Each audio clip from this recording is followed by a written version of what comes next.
GNI는 국민 총소득이라고 하는데요. 국민들의 생활 수준을 나타내는 데 주로 사용하고 있습니다. GNI는 일정 기간 한 나라 국민이 소유한 생산 요소를 국내외 제공한 대가로 벌어들이는 소득의 총 합입니다. 자국 내에서 생산된 소득 더하기 해외에서 받은 소득 빼기 해외에서 지급한 소득을 합산한 지표입니다. 공상과학 영화에 나올 법한 기술들이 이젠 현실이 되고 있습니다. 그 중심엔 바로 딥테크가 있습니다. 딥테크는 기초과학, 첨단공학을 기반으로 완전히 새로운 혁신을 만들어내는 기술 분야입니다. 단순한 기능 개선이 아니라 세상을 바꿀 수 있는 기술적 도전이죠. 예를 들어 자율주행차, 유전자 편집, 양자 컴퓨팅, 인공지능 이런 것들이 전형적인 딥테크입니다. 개발 기간도 수년에서 10년 이상이고 엄청난 연구와 투자가 필요합니다. 딥테크는 기술을 넘어서 산업과 사회 전체를 바꾸는 힘을 가졌습니다. 상상 속 기술이 진짜 현실이 되는 과정, 그게 바로 딥테크입니다. 경기가 안 좋을수록 립스틱이 잘 팔린다? 이게 진짜일까요?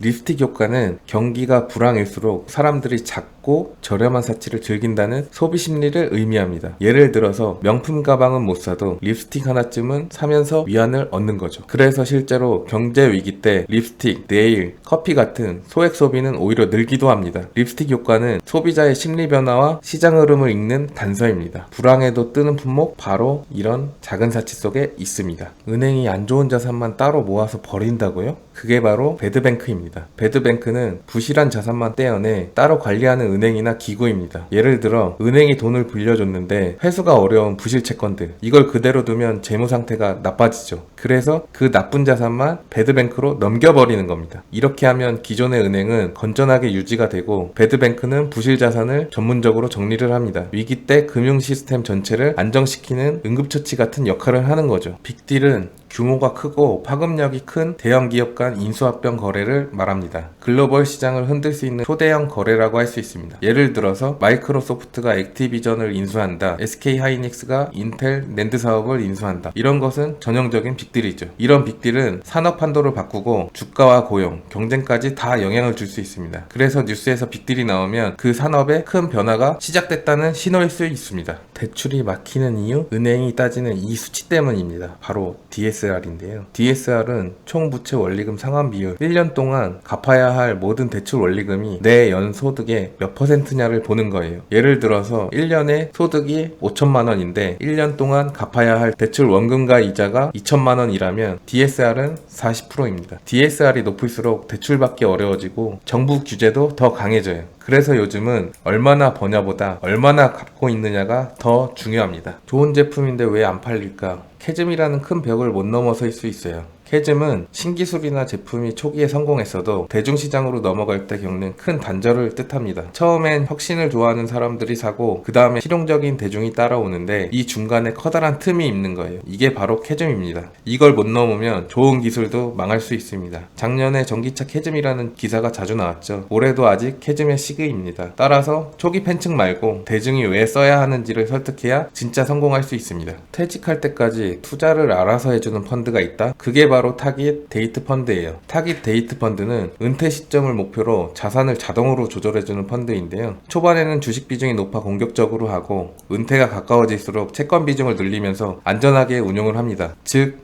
내가 2045년 은퇴를 한다. 그러면 타깃 데이트 펀드는 2045년에 가입하면 끝입니다. 운영은 펀드가 알아서 해줍니다. 어떻게 투자할지 모르겠다, 꾸준히 맡기고 은퇴 준비를 하고 싶다, 이런 분들께 타깃 데이트 펀드 정말 괜찮은 선택입니다. 마트에 사람이 몰려들고 순식간에 물건이 사라진다? 이건 바로 패닉 바잉입니다. 이건 심리적 불안 때문에 사람들이 마구 사들이는 현상을 말하는데요. 예를 들어서 전쟁이나 전염병, 원자재 부족 같은 사회적 환경적 변화가 생기면 사람들은 이거 곧 없어진다 라고 생각하죠. 그러면 어떻게 될까요? 물량 확보를 위해서 구매가 몰리게 되고 그 결과 거래량은 급증, 가격은 폭등합니다. 실제로 코로나 초기 마트에서 휴지, 라면, 마스크가 순식간에 동났다는 뉴스 기억나시죠? 그게 바로 전형적인 패닉 바잉입니다. 패닉 바잉은 단순한 소비가 아니라 불안이 만드는 집단 반응입니다. 불안할수록 더 냉정해져야 합니다. 반도체 회사인데 공장이 없다? 그게 바로 팹리스입니다. 팹리스는 공장 없이 설계만 하는 반도체 회사인데요. 대표적으로 퀄컴, 엔비디아, ARM 같은 회사들이 있죠. 설계도는 그들이 만들고 생산은 파운드리에 맡깁니다. 파운드리는 남이 설계한 반도체를 대신 생산해주는 공장입니다. 대표적으로 삼성전자, TSMC, 파운드리 부분이 있죠. 설계하는 회사는 팹리스이고 찍어주는 회사는 파운드리입니다. 전 세계 반도체 산업은 팹리스와 파운드리의 협업으로 움직입니다. AI, 자율주행, 스마트폰 이 모든 기술 뒤에는 이 둘의 역할 분담이 숨어 있습니다. 기술은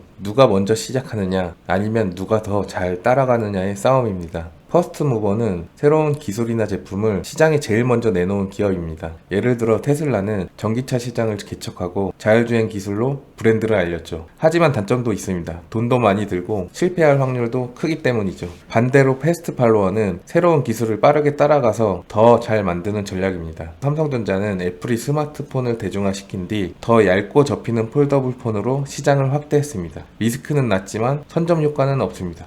누가 더 똑똑한 걸까요? 먼저 시작할지 잘 따라갈지 전략은 다르지만 성공은 선택이 아닌 실행에 달려 있습니다. 미국 연준이 앞으로 금리 안 올릴 겁니다. 이 한마디에 주식이 요동칩니다. 왜일까요? 바로 포워드 가이던스 때문인데요. 이건 중앙은행이 앞으로의 금리나 경제정책 방향을 미리 알려주는 거예요. 예를 들어 우린 당분간 금리 동결할 거예요. 이 한마디로 시장은 경기도나 걱정 없겠네 라고 해석을 하죠. 포워드 가이던스는 금리를 직접 바꾸지 않고도 시장에 신호를 주는 도구로 활용합니다. 주식, 부동산, 환율까지 다 영향을 받습니다. 그래서 중앙은행 한마디에 시장이 출렁입니다. 부동산에도 AI, 블록체인, 데이터가 들어온 시대, 그걸 한마디로 프롭테크라고 합니다. 프롭테크는 부동산과 기술의 합성어인데요. 쉽게 말해서 IT 기술이 접목된 부동산 서비스죠. 예를 들어 앱으로 아파트 시세를 비교한다던가 집 내부 미리 보기를 한다던가 AI가 나한테 맞는 매물을 추천을 해주기도 하죠. 블록체인으로 안전하게 계약을 하고 IoT로 건물 관리를 합니다. 부동산 크라우드 펀딩까지도 이 모든 게 바로 프롭테크입니다. 프롭테크는 이미 부동산 산업의 미래로 주목받고 있습니다. 건국대학교 부동산대학원에는 글로벌 프롭테크 전공도 따로 개설할 정도죠.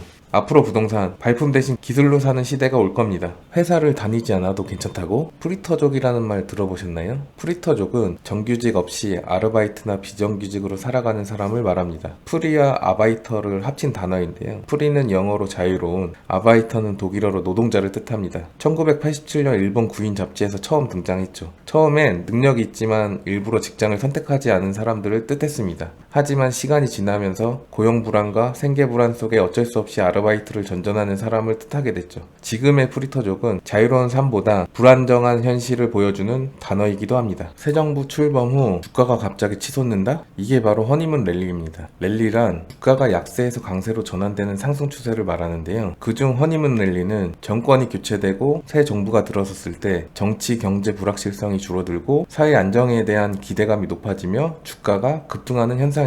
쉽게 말해서 불안한 분위기에서 새 정부의 기대감으로 바뀌고 주가가 상승한다는 이야기입니다. 허니문처럼 달콤하고 짧은 상승세라서 허니문 랠리라고 부르는데요. 우리나라도 얼마 전 사회혼란이 지나 새 정부가 출범하면서 실제 허니문 랠리가 나타났죠. 주식에도 왕이 있다? 바로 황제주. 그 반대는 동전주라는 거 아시나요? 황제주는 주당 가격이 100만원을 넘는 고가 주식을 말합니다. 대표적으로 삼양식품, 삼성바이오로직스, 효성중공업 같은 주식들이 있죠. 주가가 너무 비싸서 소수만 거래한다는 특징도 있습니다. 반대로 동전주는 1000원 미만인 저가 주식을 말합니다. 말 그대로 동전으로 살 수 있다는 뜻이죠. 저렴해서 쉽게 접근할 수 있지만 투기성이 강하고 리스크도 큽니다. 황제주는 비싸서 못 사고 동전주는 싸서 불안한 주식들. 가격보다 더 중요한 건 기업의 실적과 성장 가능성이라는 점 잊지 마시기 바랍니다.